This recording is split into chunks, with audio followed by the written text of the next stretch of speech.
Movie की शुरुआत सारा नाम की खूबसूरत लड़की से शुरू होती है जो गाड़ी में बैठी अपने बॉस से बात कर रही थी। सारा के बॉस का नाम क्रिस था और सारा उसकी असिस्टेंट थी। क्रिस मशहूर मूवी स्टार था, लोग उसके दीवाने थे और उसकी एक झलक पाने के लिए तरसते थे। आज उसकी सारा से किसी बात पर बहस चल रही थी। असल में क्रिस पूरा लड़कीबाज था। वह लड़कियों के साथ कुछ समय के लिए रिश्ता बनाता और फिर एक महंगा तोहफा देकर उनसे रिश्ता तोड़ लेता। आज भी उसने शैली नाम की लड़की के साथ यही किया था और अब वह सारा को शैली के घर से अपने कच्चे बनियान वापस लाने को कहता है, जिसे सुनकर सारा उसे बुरा भला कहने लगी। वो कहती है कि अब मैं यह घटिया काम और नहीं कर सकती। उसकी बातों से साफ पता लग रहा था कि सारा को क्रिस के लिए काम करना पसंद नहीं। कुछ देर बाद सारा अपने घर आ जाती है और आते ही अपनी माँ लिविया के गोद में बैठ जाती है। वो क्रिस से परेशान हो चुकी थी, इसीलिए वो अपनी माँ की गोद में आराम करना चाहती थी। जल्दी ही रात हो गई। सारा अपने कमरे में थी और तभी उसे क्रिस का फोन आता है। क्रिस चाहता था कि सारा उसके लिए खाने पीने का सामान खरीदे,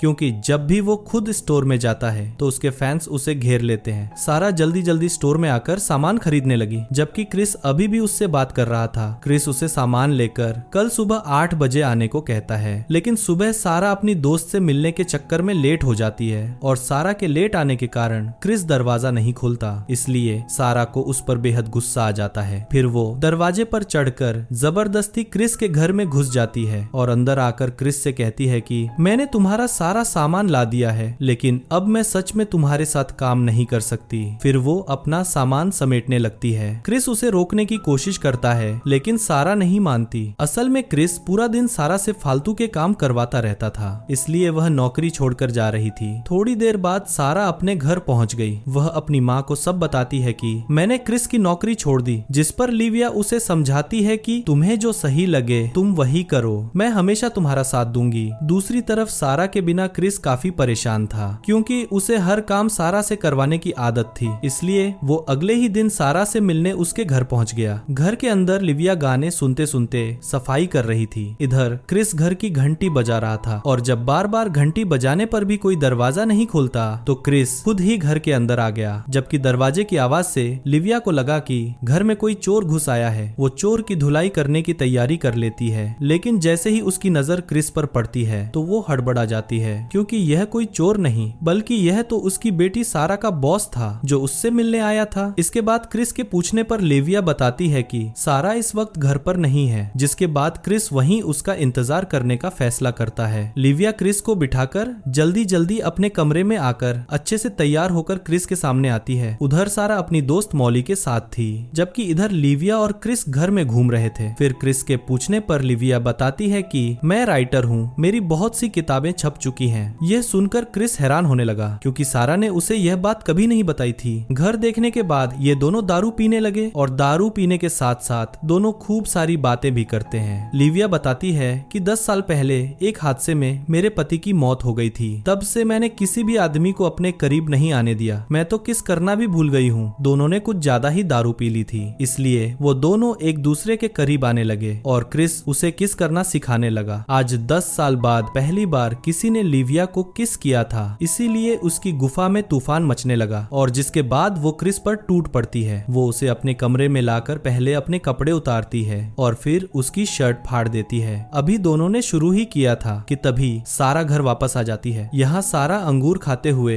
अपनी माँ लिविया को पुकारती हुई उसके कमरे की तरफ बढ़ने लगी और जैसे ही वो दरवाजा खोलती है तो अपनी माँ को क्रिस की सवारी करते देखकर जोर से चिल्लाती है, जिससे वो अंगूर उसके गले में अटक जाता है। फिर वो वहाँ से जाने लगती है, पर सारा दीवार से टकराकर बेहोश हो जाती है। कुछ देर बाद सारा अस्पताल में थी। वो अपनी माँ को अपने बॉस से दूर रहने को कहती है, जबकि लिविया का कहना था कि तुम्हें इतना बुरा मानने की कोई जरूरत नहीं, हम तो सिर्फ अपनी प्यास बुझा रहे थे। इतने में डॉक्टर आकर सारा को देखने लगा और तभी क्रिस भी वहाँ आ जाता है, क्योंकि वेटिंग रूम में उसके फैंस ने भीड़ लगा ली थी। क्रिस को देखते ही डॉक्टर भी अपना काम छोड़कर उससे बातें करने लगा, क्योंकि वो भी उसका बहुत बड़ा फैन था। जबकि सारा को यह देखकर गुस्सा आने लगा था। कुछ देर बाद जब वो घर आते हैं तो क्रिस सारा को बताता है कि मैं चाहता हूँ कि तुम काम पर वापस आ जाओ, लेकिन सारा मना कर देती है। उसका कहना था कि अगर अब मैं काम पर वापस आई तो लोग कहेंगे कि मेरी माँ ने मेरे बॉस के साथ सोकर मुझे काम दिलवाया है। क्रिस उसे समझाता है कि मैं यहाँ तुम्हारी माँ के साथ प्यास बुझाने नहीं आया था, बल्कि मैं तो सच में तुमसे ही मिलने आया था। जिस पर सारा सारा अपने बॉस से कहती है कि साले तुमने मेरी माँ के साथ जो कांड किया है वो दोबारा नहीं होना चाहिए। यह सुनकर क्रिस उससे वादा करता है कि ऐसा कभी नहीं होगा। कुछ दिनों बाद क्रिस शूटिंग कर रहा था और सारा भी उसके साथ थी। इधर घर पर लिविया लैपटॉप पर काम कर रही थी और इसी बीच उसे क्रिस का मैसेज आता है। वो लिविया से मिलना चाहता था लेकिन लिविया मना कर देती है। क्रिस कहता है कि मैं सिर्फ तुमसे बात करना चाहता हूँ। यह सुनकर वह मान गई और अच्छे से तैयार होकर क्रिस से मिलने पहुंच गई। उधर सारा मॉली के साथ क्रिस की स्क्रिप्ट पर काम कर रही थी, जबकि इधर लिविया क्रिस के साथ एक होटल के कमरे में थी। दोनों एक दूसरे से वादा करते हैं कि उस दिन जो हुआ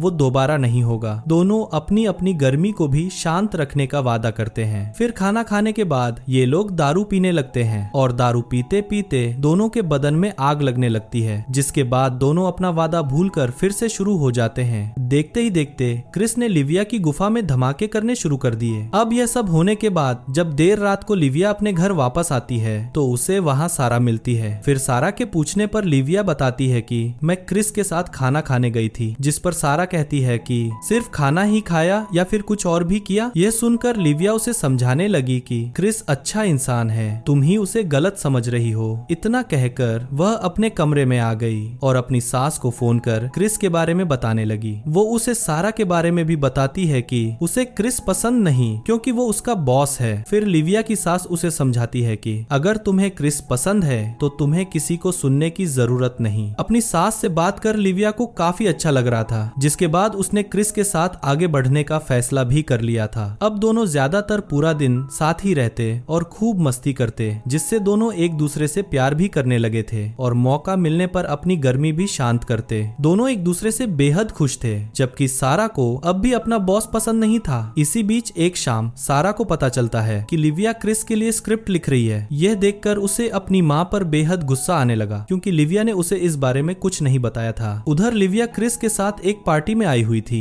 सारा भी तैयार होकर पार्टी में पहुंच गई और लिविया से बहस करने लगी। लिविया उसे समझाने की कोशिश करती है लेकिन सारा का गुस्सा तो 7वें आसमान पर था। वो लिविया की कोई बात नहीं सुनना चाहती थी और जब क्रिस सारा को समझाने की कोशिश करता है तो सारा उसे भी बहुत भला बुरा कहने लगती है। इस वक्त सारा का दिल कर रहा था कि वह गोली मारकर क्रिस की जान ले ले, क्योंकि सारा को लगने लगा था कि क्रिस के आने से लिविया उससे दूर होने लगी है। सारा की बातें सुनकर लिविया को भी गुस्सा आ जाता है और वो भी उसे बुरा भला कहने लगती है, जिसके बाद सारा अपना घर छोड़कर अपनी एक सहेली के घर रहने चली जाती है। दूसरी तरफ लिविया क्रिसमस मनाने अपनी सास के घर आ गई थी। कुछ ही देर बाद सारा भी अपनी दादी के घर आ जाती है ताकि पूरा परिवार मिलकर क्रिसमस मना सके। सारा अभी भी लिविया से नाराज थी। वो अपनी दादी को बताती है कि क्रिस अच्छा आदमी नहीं है। यह सुनकर उसकी दादी उसे समझाती है कि लिविया ने तुम्हारे पिता की मौत के बाद अपने बारे में कभी नहीं सोचा। उसने हमेशा सिर्फ तुमसे ही प्यार किया है और अगर आज उसे क्रिस से प्यार हो गया है तो हमें उसकी खुशी में शामिल होना चाहिए। इसी बीच सारा की नजर लिविया पर पड़ती है जो क्रिस का स्वागत कर रही थी। रात को पूरा परिवार साथ मिलकर खाना खाने लगता है। लिविया की सास को भी क्रिस पसंद आता है और क्रिस भी उनसे मिलकर काफी खुश था। खाना खाने के बाद दोनों सास बहू बैठकर बातें करने लगती हैं। फिर लिविया बताती है कि सारा के पिता मुझसे तलाक लेना चाहते थे क्योंकि उसका किसी और के साथ चक्कर चल रहा था, लेकिन तलाक लेने से पहले ही उसकी मौत हो गई और उसके चक्कर के बारे में किसी को कुछ पता नहीं चला। अब क्रिसमस मनाने के बाद अगले ही दिन ये लोग वापस जाने लगे। जब सारा क्रिस की गाड़ी में सामान रखने लगती है तो उसे गाड़ी में वही तोहफा मिलता है जिसे देकर क्रिस लड़कियों से ब्रेकअप करता था। सारा समझ गई कि अब वह उसकी माँ से ब्रेकअप करने वाला है, पर पहले तो सारा कुछ नहीं बोलती, लेकिन जब वो सभी लोग घर वापस आ जाते हैं तो सारा से रहा नहीं जाता और वो लिविया को तोहफा दिखाकर बता देती है कि क्रिस जब भी ब्रेकअप करता है तो वो लड़की को यही तोहफा देता है और अब ये तुम्हारे साथ भी वही करने वाला है। जिसके बाद लिविया को सारा की बात पर यकीन हो जाता है और वह क्रिस को अपने घर से जाने को कह देती है। कुछ दिनों बाद नया साल था, लेकिन कोई भी खुश नहीं था। इसी दौरान सारा क्रिस से मिलने उसके घर आती है। यहाँ क्रिस उसे बताता है कि मैं तुम्हारी माँ से ब्रेकअप नहीं करना चाहता था, मैं तो उससे बहुत प्यार करता हूँ। वो तोहफा तो शैली ने वापस कर दिया था और मैं उसे गाड़ी से निकालना भूल गया था। सारा भी समझ गई थी कि क्रिस अच्छा इंसान है और वो सच में उसकी माँ से बहुत प्यार करता है, इसलिए उसका मूड ठीक करने के लिए वो उसे एक स्टोर में ले आती है। दूसरी तरफ सारा की दादी लिविया को लेकर स्टोर में पहुंच जाती है। जैसे ही लिविया अंदर आती है तो उसकी नजर क्रिस पर पड़ती है और दोनों एक दूसरे को देखकर हैरान होने लगते हैं। असल में यह सब तो दादी पोती की योजना थी ताकि वो लिविया और क्रिस को मिला सके। इस इसके बाद सारा अपनी गलती के लिए दोनों से माफी मांगती है और वहाँ से चली जाती है। कहानी के आखिर में लिविया भी क्रिस को माफ कर देती है और इसी के साथ इस मूवी का यही अंत हो जाता है। और अगर आपको हमारा मूवी एक्सप्लेनेशन पसंद आया हो तो प्लीज लाइक एंड सब्सक्राइब कीजिएगा। हमारी वीडियो देखने के लिए बहुत बहुत धन्यवाद।